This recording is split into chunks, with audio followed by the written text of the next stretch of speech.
Hello everybody, welcome back to Arrange Mode, the show where we cover the best remix modes in all of video games. モードを選んでね。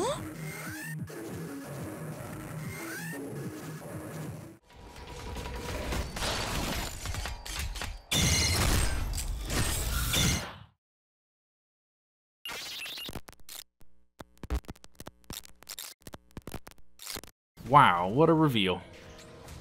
A completely unexpected, new and original, mainline 2D Metroid game for the first time since 2002, Metroid Dread.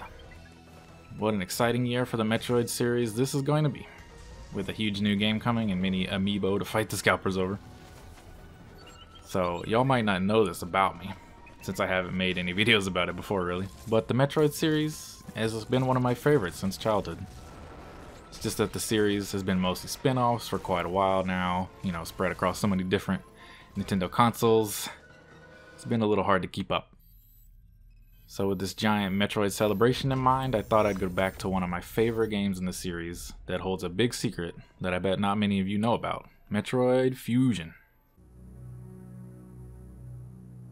Otherwise known officially as Metroid 4, this was the series' debut on the Game Boy Advance.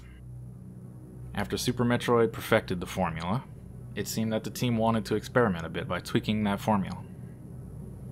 Being on a handheld console allowed them the space to create a more focused and linear adventure set entirely on a large, single space station. Fusion focuses more on story and atmosphere than previous Metroid games, and that was certainly controversial at the time, but to me it was a positive change to the formula, at a time where it risked becoming a little too formulaic. Is by far the closest the series ever got to becoming a full-on horror game, and perhaps that is why I love it so much, being the horror aficionado that I am. It just oozes dread, heh, and that space horror vibe that I love so much. So the question I will pose to you, the viewer, is, did you know that the Japanese version of the game came out later than the rest of the world, and that it is significantly different from the Western versions of the game? I expect that most people don't actually know this, as even I didn't until fairly recently when I was researching the game. This is fairly uncommon knowledge. The Japanese version of Metroid Fusion came out around 3 months after the North American release. In this time, they made level design changes, bug fixes, added difficulty options, and a whole slew of brand new endings to get. We'll be going over all of these things, so don't you worry. But the biggest change that caught my eye right away was the addition of the new difficulty options. So, in all of the Western releases of Metroid Fusion, there are no difficulty settings at all. Just one uniform difficulty set to what will become the normal difficulty setting in the Japanese release. In fact, Metroid Prime, the first big console Metroid game released on the same day as Metroid Fusion in North America, was the first game in the series to have difficulty settings at all. However, this was rectified by the time of the Japanese release, where you can start your first playthrough with easy or normal difficulty. Normal is the same as the default difficulty in the Western releases, and easy is obviously a bit easier difficulty. However, the changes for the easy mode are pretty interesting in what they decide to change. So let's start there. Beginning with just the changes to the stats, Samus takes half as much damage from attacks compared to the normal mode, and the X-Parasites free-floating around, that are essentially the game's power-ups, give you 5 times as much energy or missile ammo when absorbed. That part is pretty standard, but the most interesting bit is that nearly every boss in the game has had its attack pattern adjusted to be more simplified. I will put up on screen a list of every boss change acquired from the Metroid Wiki, so shoutouts to them. And of course the link will be in the description as well.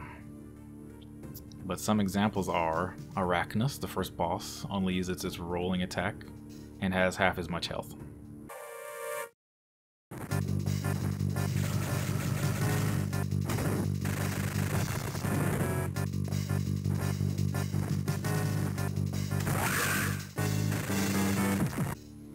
Zazabi, the big stocky jumping boss, always opens his mouth for you to attack every jump instead of just once every like 5 to 6 jumps like on the normal mode.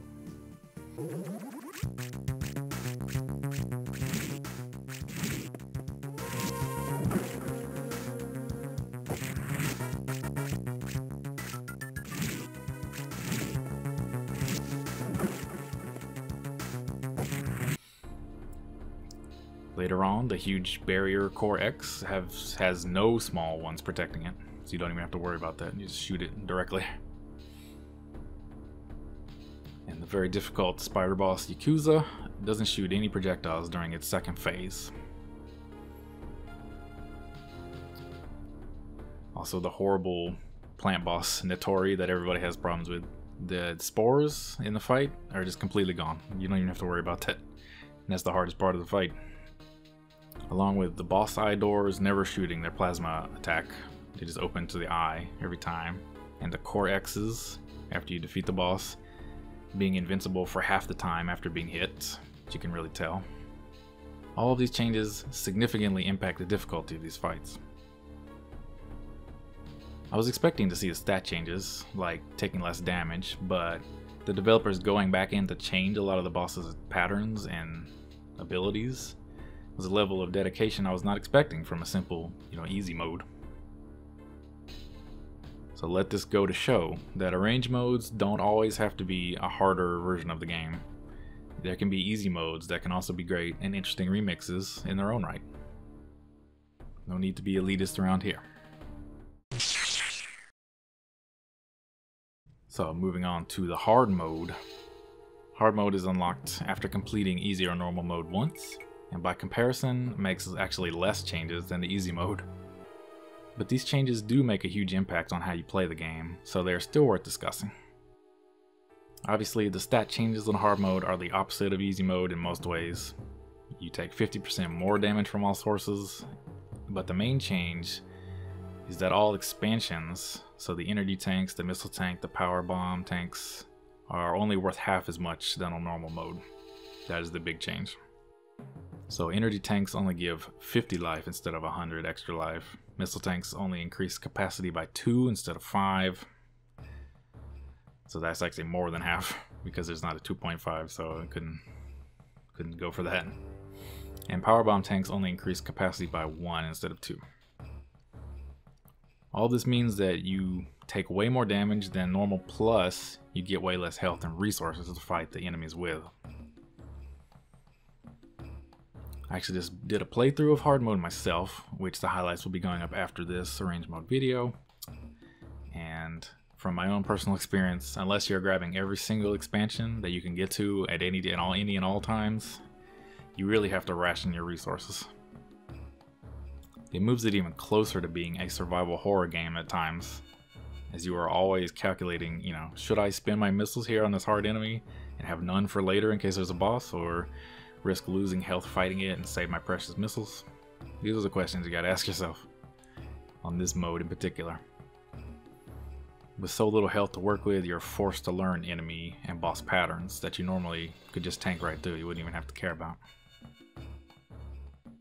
Let's be honest here, the Metroid series as a whole are not the hardest games on their normal difficulty. Usually just through normal exploration you will be stacked with extra life bars and able to dump just hundreds of missiles into any foe, blow them away. There are a few places in Fusion where even on normal you really need to pay attention, but for the most part you can just get away with just tanking the hits and unloading on your enemies to win in most scenarios. This is definitely not the case on hard, however. You will die extremely fast taking any amount of damage, so best get to learning those boss patterns. And the fabled SA-X encounters on this difficulty, you may ask?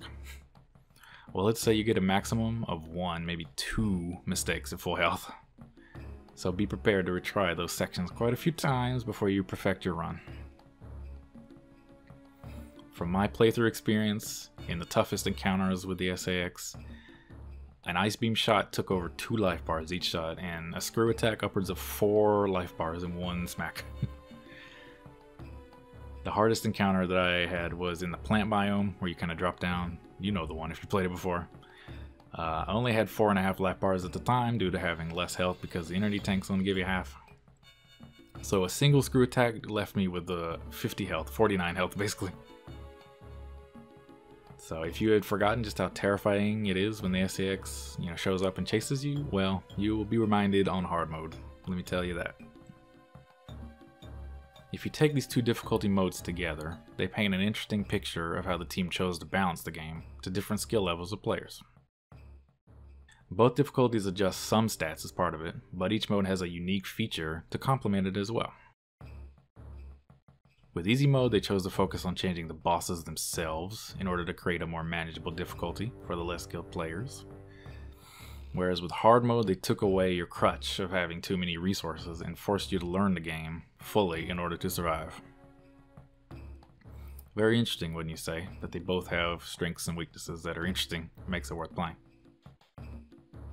Most games out there simply just adjust some stats up and down to create their different difficulty levels, but here we have a game where each difficulty added, beyond the normal one, has its own unique feature that makes it worth playing through again and again.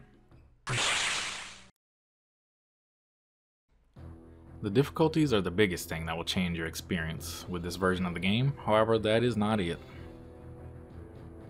There are a few other things changed here as well. Most notably are a slew of new ending screens to get with really cool new artwork to appreciate. Some of these are tied to accomplishing certain things on the new hard mode, however most are actually tied to a language option you pick when starting the game, similar to how you pick the difficulty. There are two settings translated to adult mode and child mode that affect the Japanese text displayed to allow for younger and less skilled readers to still be able to experience the story.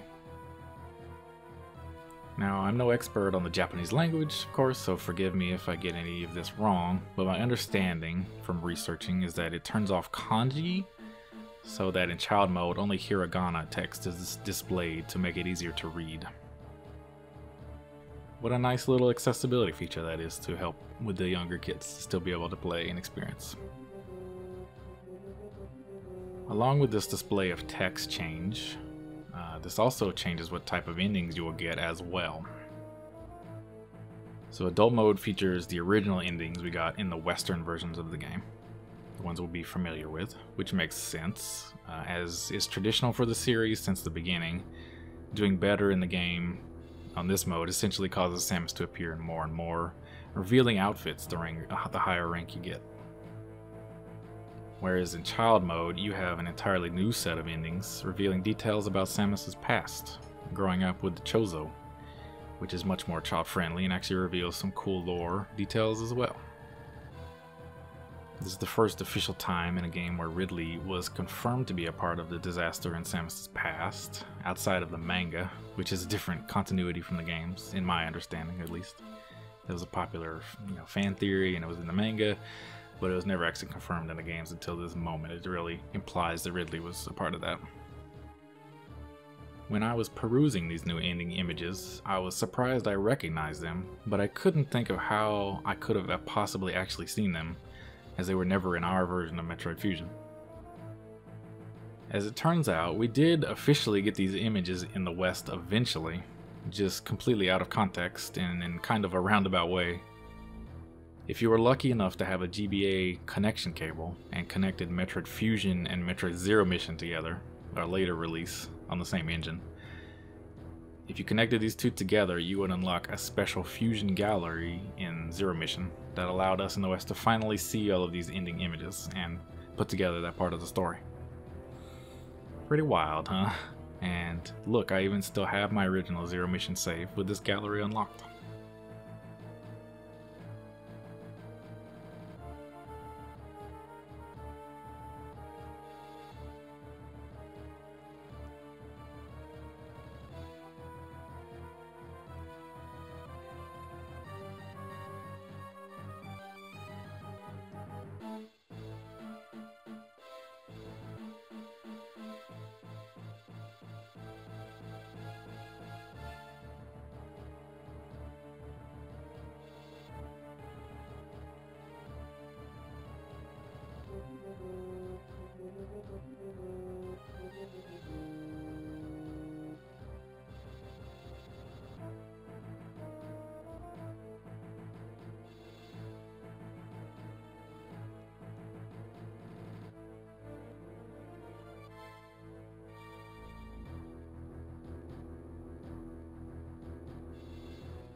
There was a bunch of cool things like this back in the Metroid series at that time with the GBA and the GameCube, such as playing Metroid Prime with the fusion suit if you connected those two together with the GameCube.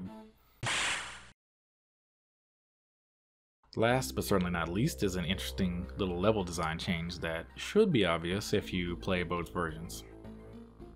To set the stage, there's a sequence in the back half of the game where you are kind of trapped after beating the tough boss known as Nightmare.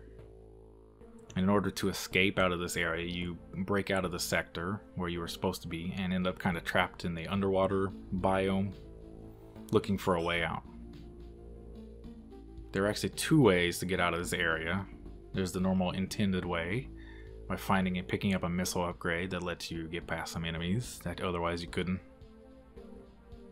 The other way is a secret way involving a very complicated speed boost Shine Spark route that I could never figure out on my own as a kid. I tried multiple times because I knew about it, but could never quite figure it out.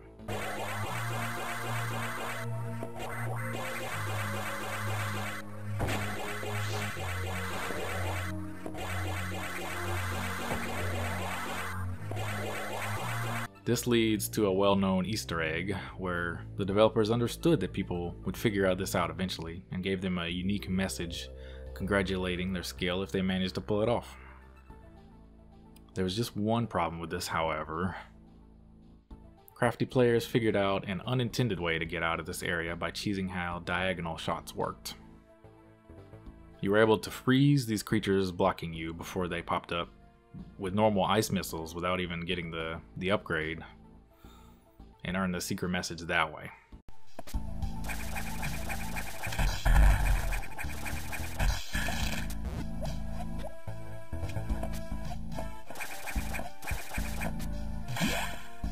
By shooting diagonally through a little gap in the thing, you can kind of just clip them. This let people just escape and get the secret message easily, and kind of defeated the purpose of it, which is supposed to be a secret reward for those who mastered the Shine Spark skill. Well, since they had extra time to work on this Japanese version, they went ahead and patched that exploit right out by removing the middle tunnel entirely. That was the easiest one to do the diagonal shot on of the three, and then the other two remaining tunnels, they moved the enemies farther away to the left. So they wouldn't be close enough to be able to hit with these missiles. This is one of those early examples of Nintendo actually patching something in a later release. Something they were notoriously slow to adopt until the modern era. And what a small thing too, really. This is not like the Zelda Twilight Princess or Skyward Sword, save ruiner that they had to patch out or anything drastic like that. This is just a small Easter egg most players would probably never even see without looking it up. So that leads me to conclude that the team must have felt pretty strongly about this secret being a reward for those who earned it, and didn't really appreciate people exploiting their way to it instead. Just an interesting little addendum there for this version. And so, these are the biggest changes in the Japanese revision of Metroid Fusion. There are a few other little quality of life changes that are smaller in nature, such as being able to skip the long opening cutscene after beating the game once. A very handy feature, making this the ideal version for speedrunning. Also a gallery unlocking once you have seen one of the endings, where you can view all the nice screen art from the endings. If you're someone who likes to 100% a game fully, this will give you a nice incentive to go for every single possible ending variation, to be able to collect all the art pieces in this nice gallery and look at it all at once. All in all, there are a lot of changes in this version. It especially helps with the replayability that we here at Arrange Mode are all about. I remember loving Metroid Fusion while playing it as a kid on my GBA SP, but I was a bit disappointed once I beat the game. I didn't unlock anything, not even a gallery for the endings or a sound test or anything. All I could do is go back in and search for the remaining energy tanks to get 100%. But this version completely rectified any complaints I had about the game. Someone could start the game as a kid on easy difficulty and child mode just to learn the game, then bump up to normal mode when they're ready, and now they have a completely new boss attacks to worry about, to be surprised by. All the while earning cool endings, you know, showing Samus' story, and then finally, once they're ready to take on the ultimate challenge of hard difficulty plus adult mode, be surprised again at how little resources they are given. And even after they complete this, the ultimate challenge, then they can go for speed runs and all the different completion percentages to unlock all the cool images in the gallery. That's so much more replayability than the Western release has, and that's why I consider it far and away the best version of the game to play, if I had to recommend just one. As for how I'm playing the Japanese version of the game with the English text on screen, well, I'll just nonchalantly point you towards this webpage where I found the translation patch down in the description. Not going to link to any emulators or ROMs, but you know, you can find those on your own fairly easily. I will link to the patch though. It works perfectly as far as I can tell. The only small hiccup that I encountered is that maybe the endings are a little weird, as I was playing on child mode to get the new endings. I wanted to see those, but when I beat the game, I got my ending screen. It showed the normal Western, like adult mode ending of Samus taking her helmet off, actually. But then when I checked the gallery that it unlocked, it showed only the child mode ending that I would have gotten. So I think that's the only thing. Like, it kind of, maybe the game is a little confused as you're playing the Japanese version with the English text mode, and it kind of gives you both endings in a way. But you know, the one you unlock for the gallery will be the one that you were supposed to get on the child mode or the adult mode, so it's really not even that big a problem in my book. I hope you enjoyed this look into a rare and unique version of the game, and will give it a chance if you're looking to replay the game in a new and fresh way. I would recommend it before Metroid Dread, otherwise known as Metroid 5, comes out, as that is the direct sequel to Fusion, finally. Thank you all for watching, and if you stuck it out here to the end, I love you, and please consider subscribing if you liked it. I want to see more types of these videos. I try to do a new Arrange Mode episode every month, if you're curious about this very niche of video games, and there are plenty of other Metroid games on my list to cover. Also, yes, again, I will be putting up a hard mode run, or at least the highlights of, just for preservation, if you're interested. You just want to see the differences, that'll be up soon. Thank you again, and see you next time.